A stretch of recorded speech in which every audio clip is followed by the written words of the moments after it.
قرآن کہتا ہے فزادتہم ایمانا، ان کا ایمان اور بڑھ گیا. اور مد مقابل ان کو فوج کے حوالے سے یہ بات کہی گئی تھی اور صحابہ نے فوراً کہا وقالوا حسبنا اللہ ونعم الوکیل. انہوں نے کہا اللہ ہمارے لیے کافی ہے اور بہترین وہ کارساز ہے. یہاں سے یہ بات سمجھ میں آئی کہ لوگوں کو فوج پر بھروسہ ہوتا ہے، مومن کو خدا پر بھروسہ ہوتا ہے. مومن پر ذرا بھی نہیں ڈرے وہ. بلکہ حدیث شریف کے اندر ہے کہ صحابہ پوری تیاری کے ساتھ اس جگہ پہنچے بھی اور ساتھ میں مال تجارت لے کر کے گئے تھے تاکہ وہاں جا کے بزنس کرے، اور بزنس بھی کیا اور بڑا نفع کما کے واپس بھی آئے. لیکن کوئی نہیں پہنچا وہاں پر، کوئی نہیں پہنچا. کہنے کا مقصد یہ ہے، اب یہ حسبنا اللہ و نعم الوکیل یہ معمولی چیز نہیں ہے. کوئی سلسلہ ایسا نہیں ہے جہاں پر یہ عمل اپنے ماننے والوں کو نہ بتایا جاتا ہو، چاہے وہ سلسلے قادریہ ہو، نقشبندیہ ہو، سہروردیہ ہو یا چشتیہ ہو. اگر آپ کا کوئی مسئلہ حل نہیں ہو رہا اور آپ چاہتے ہیں کہ اللہ مسئلے کا حل فرما دے تو روزانہ رات کو عشاء کے بعد 450 مرتبہ حسبنا اللہ و نعم الوکیل پڑھیں، اللہ آپ کے سارے پرابلم کو سالو فرما دے گا. بہت پاورفل عمل ہے، بہت پاورفل عمل ہے. ایک اور آیت کریمہ آئی، 4 پارے کی پہلی آیت، لن تنالوا البر حتى تنفقوا مما تحبون وما تنفقوا من شيء فإن الله به عليم. ہرگز تم نیکی کو نہیں پہنچو گے اس وقت تک جب تک کہ اپنی پسندیدہ چیز اللہ کے نام پہ قربان نہ کرو. گھٹیا چیز دے کر کے اگر تم سوچو کہ نیکی کو پہنچ جاؤ گے تو نہیں. پسندیدہ چیز دو، جو تمہیں پسند ہو وہ خدا کے نام پر دو. جیسا کہ آپ دیکھیں آج کی شب خاتون جنت رضی اللہ تعالیٰ عنہ کے وصال کی شب ہے. بیٹا پسندیدہ تھا، دے دیا اللہ کے نام پر، دی قربانی، تیار کیا اس قربانی کے لیے. ایسا نہیں کہ خاتون جنت کو معلوم نہیں تھا کہ میرا بیٹا کربلا میں شہید ہوگا. ولادت کے ساتھ ہی شہادت مشہور تھی، لیکن ایک دعا کوئی بتا دے کہ خاتون جنت نے یہ دعا کی ہو کہ اللہ میرے بیٹے کو کربلا کے امتحان سے بچا لینا. نہیں، جس بیٹے کو حضور صلی اللہ علیہ وسلم نے بے پناہ پیار دیا، جن کا رونا حضور برداشت نہیں کرتے تھے، خاتون جنت رضی اللہ تعالی عنہا نے اس اپنے چہیتے بیٹے کو تیار کیا میدان کربلا کے لیے. اور اب تھوڑا سا اور آگے سمجھا دوں خاتون جنت کی عظمت کو قرآن کی روشنی میں تاکہ آپ سمجھیں. بیمار تھے حسنین کریمین، 3 روزے کی نذر مانی انہوں نے. ان سے کہا گیا روزے کی نذر مان لو بیٹے شفایاب ہو جائیں گے. 3 روزے کی نذر مانی، گھر میں کچھ نہیں تھا.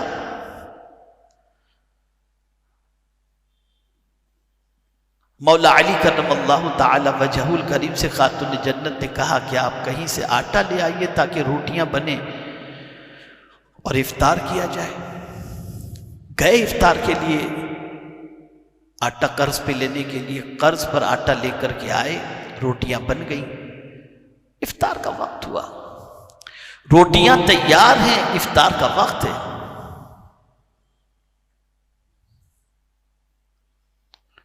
ایسے میں دروازے پر ایک مسکین نے آواز دی، اللہ کے نام پہ کچھ دو. خاتون جنت کے پاس وہی روٹیاں تھیں اور وہ بھی قرض کے آٹے سے لائی ہوئی بنائی ہوئی روٹیاں تھیں. فوراً اپنے بچوں سے کہا یا خادمہ سے کہا یہ روٹی اٹھاؤ اور دروازے پہ جو مسکین اللہ کے نام پر مانگ رہا ہے اٹھا کر کے اسے دے دو، آج ہم پانی پی کر کے افطار کر لیں گے. دے دیا ان کو.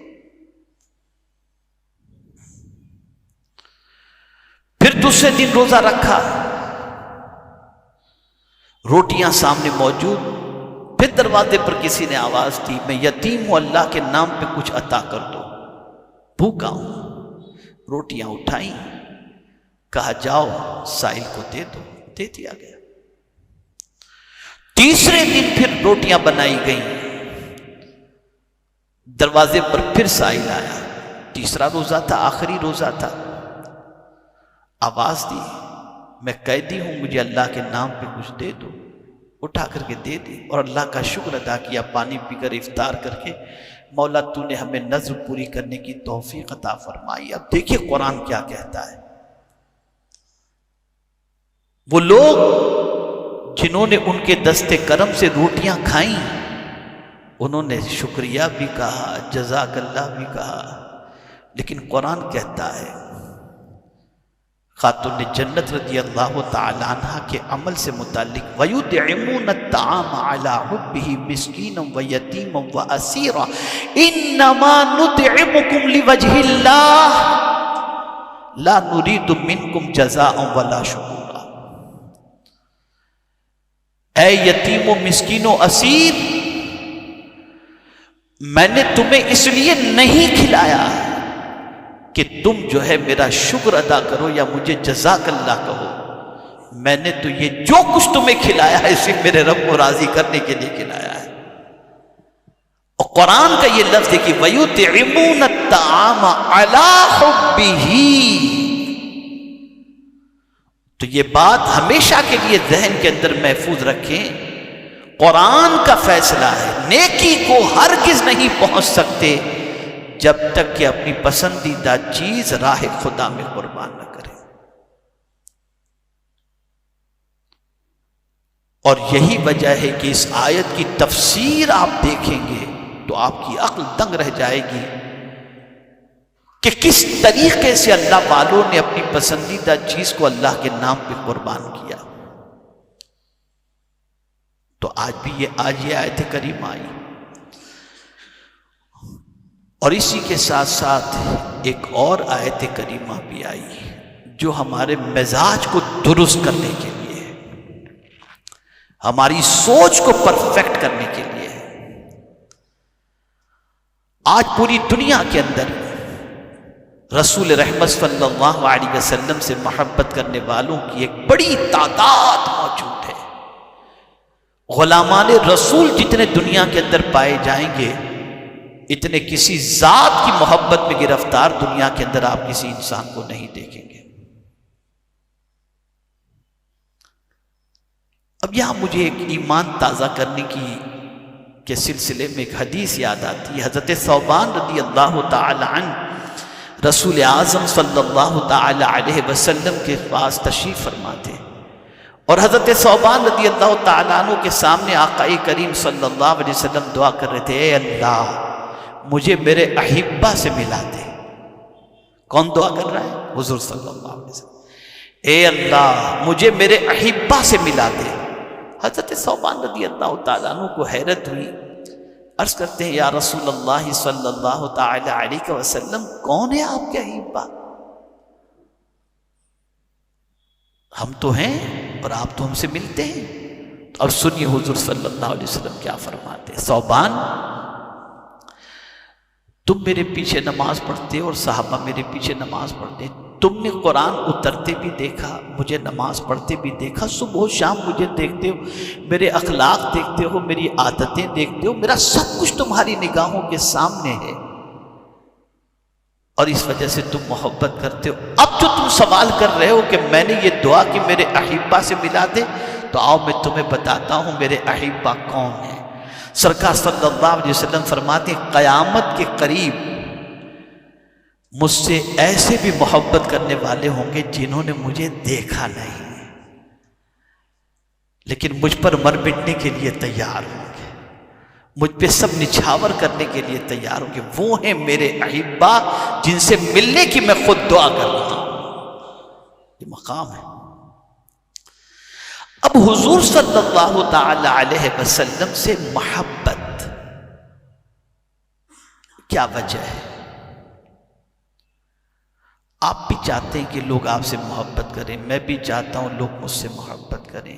دنیا کا کوئی انسان نہیں چاہتا کہ لوگ اس سے نفرت کریں، ہر انسان چاہتا ہے کہ لوگ اس سے محبت کریں۔ قرآن نے ضابطہ عطا کیا کہ اگر آپ دنیا میں دیکھ رہے ہو تم کہ حضور صلی اللہ علیہ وسلم سے لوگ محبت کرتے ہیں، کیا وجہ ہے؟ تو قرآن کہتا ہے فَبِمَا رَحْمَةٍ مِّنَ اللَّهِ لِنْتَ لَهُمْ وَلَوْ كُنْتَ فَظًّا غَلِيظَ الْقَلْبِ لَانفَضُّوا مِنْ حَوْلِكَ۔ آج کی تلاوت کے اندر یہ آیت بھی آئی۔ اللہ کی رحمت سے حضور کے بارے میں بتایا جا رہا ہے، اللہ کی رحمت سے تم ان کے لیے نرم دل ہو۔ اگر تم سخت دل ہوتے تو تمہارے پاس سے یہ چاہنے والوں کا جمگھٹا چھٹ جاتا۔ پتا چلا کہ جس کے اندر نرمی ہوگی لوگ اس سے محبت کریں گے۔ نرمی ایسی چیز ہے جو ہر خیر کو لاتی ہے۔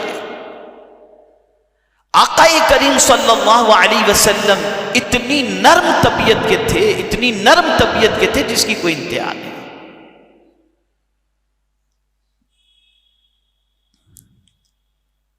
میری کتاب ہے، آپ پڑھیے گا نرمی کے فائدے کے حوالے سے۔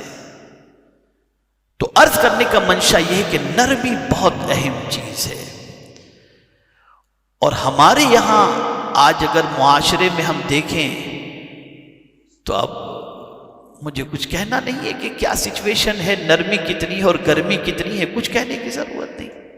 ہمارے محلوں کے اندر تو اللہ خیر فرمائے غصہ بالکل ناک پہ رہتا ہے، اللہ خیر فرمائے جو حالات ہیں، کچھ کہنے کی ضرورت نہیں۔ اس لیے کہ ہم نے سارے طریقے قرآن سے سیکھنے کی بجائے اور حضور صلی اللہ علیہ وسلم سے سیکھنے کی بجائے پتہ نہیں ہم نے کہاں سے سیکھے۔ اور بڑی معذرت کے ساتھ عرض کروں کہ آدمی سمجھتا ہے کہ ہم اس کو فالو کریں گے تو ہمیں عزت نہیں ملے گی۔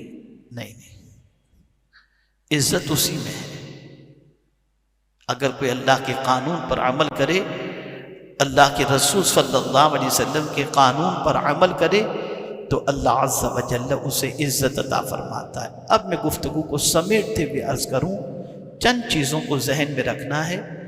اسلام کمپلیٹ اپناؤ، اور اسلام کے علاوہ کسی دوسرے مذاہب کے رسم و رواج کو اپنانے کی ضرورت نہیں۔ اگر کوئی اپنائے گا تو وہ آخرت میں گھاٹے میں رہے گا، جیسا کہ آج کی تفسیر میں آیا، آج کی تلاوت میں آیا وَمَن يَبْتَغِ غَيْرَ الْإِسْلَامِ دِينًا فَلَن يُقْبَلَ مِنْهُ وَهُوَ فِي الْآخِرَةِ مِنَ الْخَاسِرِينَ۔ دوسری چیز، حالات کیسے ہی ہوں، تم کو کتنا ہی ورغلایا جائے اور مشتعل کیا جائے، تمہارے لیے ضروری ہے وَإِن تَصْبِرُوا وَتَتَّقُوا لَا يَضُرُّكُمْ كَيْدُهُمْ شَيْئًا۔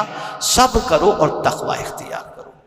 کبھی کچھ باتیں تمہارے دل کو اذیت پہنچائیں تب بھی تم صبر کے دامن کو تھامو، اور اللہ کے نام پر جب دینا ہو اور نیکی چاہتے ہو تم تو اپنی پسندیدہ چیز اللہ کے نام پر دو۔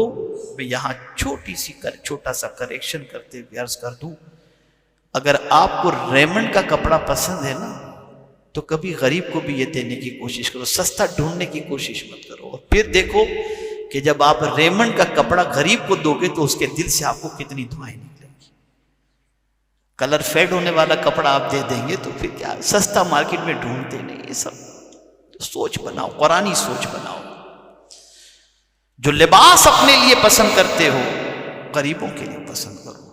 ہاں بہت ساروں کو دینا ہے تب بھی اچھی چیز تلاش کرو، اچھی چیز۔ تو مجھے یہاں پر ایک واقعہ یاد آ رہا ہے، اور وہ واقعہ یہ ہے کہ ایک خاتون کے یہاں ایک کام والی تھی، کام والی کو بہت چاہتی تھی۔ کام والی کا برتھ ڈے آیا تو وہ سٹھانی گئی مارکیٹ کے اندر ساڑی خریدنے کے لیے، اور جا کر کے کہتی ہے جو تھوڑی سستی ہو، کچھ اچھی ہو وہ بتاؤ۔ بتایا گیا، سستی والی ساڑی اس نے خریدی اور لا کر کے نوکرانی کو اس نے دے دیا۔ اب نوکرانی تو بہرحال نوکرانی ہے، سٹھانی کی طرف سے ملی ہوئی چیز کو اس نے بہت تعریف کی، رکھ لی۔ اب سٹھانی کا برتھ ڈے آیا تو نوکرانی بڑے شو روم میں جاتی ہے، اچھے اچھی والی ساڑی بتاؤ، اور پھر وہ اپنی سیٹھانی کے لیے اچھی والی ساڑی لا کر کے دیتی ہے۔ آپ سوچ دیکھیں کہ سیٹھانی کی سوچ کتنی بودھی ہے اور کام والی کی سوچ کتنی اچھی ہے۔ یہ آج آپ مارکیٹ میں دیکھیں گے، میں بالکل بلا کسی اس کے عرض کر رہا ہوں، آپ دیکھ سکتے ہیں اس کو مارکیٹ کے اندر، بالکل آپ دیکھ سکتے ہیں کہ غریب کا دل بہت بڑا نظر آئے گا، اور یہ تجربہ ہے ان کو، یہ ہمیں تجربہ ہے، لیکن بہت زیادہ ہوں گے نا جن کو اللہ نے بولا دل چھوٹا ہوگا، الا ماشاءاللہ، سب کی بات نہیں کر رہا۔ تو جو آپ کو پسند ہے، قرآن کہتا ہے اگر تم نیکی کو پہنچنا چاہتے ہو تو اپنے کو جو پسند ہے وہ اللہ کے نام پر دو۔ اور اسی کے ساتھ ساتھ آج کے درس قرآن کے اندر یہ بات ذہن میں رکھیں کہ حضور صلی اللہ علیہ وسلم کی محبت میں جو لوگ گرفتار تھے، اس کی ایک سب سے بڑی وجہ یہ تھی کہ حضور کی طرف سے ان کو پیار ملتا تھا، حضور کی طرف سے ان کو نرمی ملتی تھی۔ نتیجتاً اللہ تعالیٰ نے اس نرمی کے عوض کے اندر لوگوں کے دلوں کے اندر حضور کی محبت پیدا فرما دی، اور حضور صلی اللہ علیہ وسلم کی طرف سے ملنے والے پیار کے عوض کے اندر آقا کریم صلی اللہ علیہ وسلم کی محبت کا چراغ لوگوں کے سینوں میں روشن ہوا۔ اور یہ پیار بانٹنے کے اندر کوئی سامنے سے کچھ ریور لینے والی پوزیشن نہیں تھی کہ پیار ان کو دوں گا، نرمی سے پیش آؤں گا تو یہ مجھے کچھ دیں، خدا کی قسم بالکل نہیں، دینا ہی مقصد تھا، لینا کچھ مقصد نہیں تھا اس میں۔ حضور دینے ہی کے لیے آئے تھے، دینے ہی کے لیے آئے تھے، اسی لیے قرآن کہتا ہے وَمَا آتَاكُمُ الرَّسُولُ فَخُذُوهُ، جو رسول دیں اسے لے لو، اور حضور سے کہا جا رہا ہے وَأَمَّا السَّائِلَ فَلَا تَنْهَرْ، حضور دینے کے لیے آئے۔ تو میرے پیارے آقا صلی اللہ علیہ وسلم کے پیارے دیوانوں، آیات تو بہت ساری ایسی آئیں کہ جن پر تفصیلی گفتگو کی جانی چاہیے، لیکن میں نے مختصراً چند آیتوں کو آپ کے سامنے اور اس کے مفہوم کو آپ کے سامنے پیش کیا، اور ساتھ ہی ساتھ چونکہ آج سیدۃ النساء خاتون جنت رضی اللہ تعالی عنہا کا شب وصال ہے، عنہا کی شب وصال ہے، تو ایک بات ان کے حوالے سے کہہ دوں کہ ان کو بتول کہا جاتا ہے، زہرہ بتول۔ بتول کے معنی کیا ہوتا ہے جانتے ہیں آپ؟ سب سے کٹ کر رہنے والے کو بتول کہتے ہیں۔ وَاذْكُرِ اسْمَ رَبِّكَ وَتَبَتَّلْ إِلَيْهِ تَبْتِيلًا، اللہ کا ذکر کرو، اللہ کے نام کا ذکر کرو، اور سب سے کٹ کر اس کے ہو جاؤ۔ خاتون جنت سب سے کٹ کر خدا کی ہو گئی تھی، اور اسی کی یاد میں زندگی وہ گزارتی تھی۔ ان کی صبح ہوتی تھی اللہ کی یاد میں، ان کی رات ہوتی تھی اللہ کی یاد میں۔ تو اے رسول رحمت صلی اللہ علیہ وسلم کے دیوانوں، ہماری ذمہ داری یہ بن جاتی ہے کہ تعلیمات قرآن پر عمل کریں، تعلیمات رسالت مآب صلی اللہ علیہ وسلم پر عمل کریں، اور جو کچھ آج آیتوں کے ذریعے ہم نے سنا اس کو اپنی زندگی میں امپلیمنٹ کرنے کی کوشش کریں۔ رزلٹ وہی ہوگا جو میرے کریم نے فرما دیا ہے۔ اللہ تعالیٰ مجھے آپ کو سب کو توفیق نصیب فرمائے، خاتون جنت رضی اللہ تعالیٰ عنہ کے فیضان سے مالا مال فرمائے، اور پروردگار ان کے درجات کو بلند فرمائے، اور انہوں نے جس طریقے سے اپنی اولاد کی پرورش فرمائی اس کا صدقہ ہمیں بھی عطا فرمائے، اور آج پوری دنیا میں موجود خواتین کو خاتون جنت رضی اللہ تعالیٰ عنہ کے نقش قدم پر چلنے کی توفیق نصیب فرمائے، اور ہم سب کو بھی ان کے تقوی طہارت کا صدقہ عطا فرمائے۔ وصلی اللہ تعالی علی خیر خلقہ ونور عرشہ سیدنا و مولانا محمد و آلہ و صحابہ اجمعین برحمتہ۔